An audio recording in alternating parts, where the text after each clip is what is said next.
रुकिए दोस्तों, हर वीडियो को ऊपर भगाने के नहीं होते हैं। ये है भाई चंद्रशेखर आजाद जो मुसलमानों के हक में बोलते हैं। ये बरेली के हिंसक के बारे में एक बहुत आवाज उठाई है।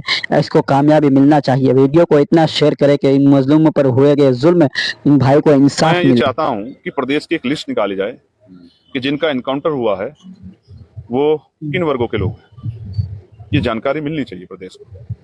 जिनके घरों पे बुलडोजर चला है, अपराध तो यहाँ हो रहे हैं। एनसीआरबी का डाटा कल आया, आपने देखा होगा, 63,000 से ज्यादा घटनाएं हुई। तो ये इनमें कितनी घटनाओं में बुलडोजर चला है, कितनी घटनाओं में हाफ एनकाउंटर हुआ है, ये इसकी जांच होनी चाहिए।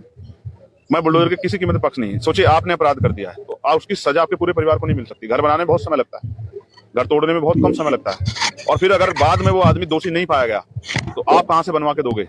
ये जनता के टैक्स का पैसा है, किसी का घर का पैसा थोड़ा है कि आपने आप तोड़वा दे, बाद में इसी पैसों को खराब कर दो उसमें।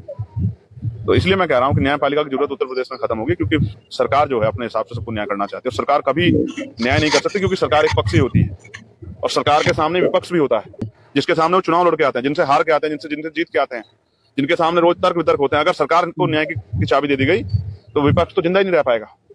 विपक्ष को तो खत्म कर दिया जाएगा, कुचल दिया जाएगा, उनके अधिकारों का तो अतिक्रमण हो जाएगा। इसलिए न्यायपालिका बनी और न्यायपालिका के अधिकारों को का वॉल्यूशन होगा तो मेरे जैसे संवैधानिक पद पे बैठे व्यक्ति को बोलना चाहिए।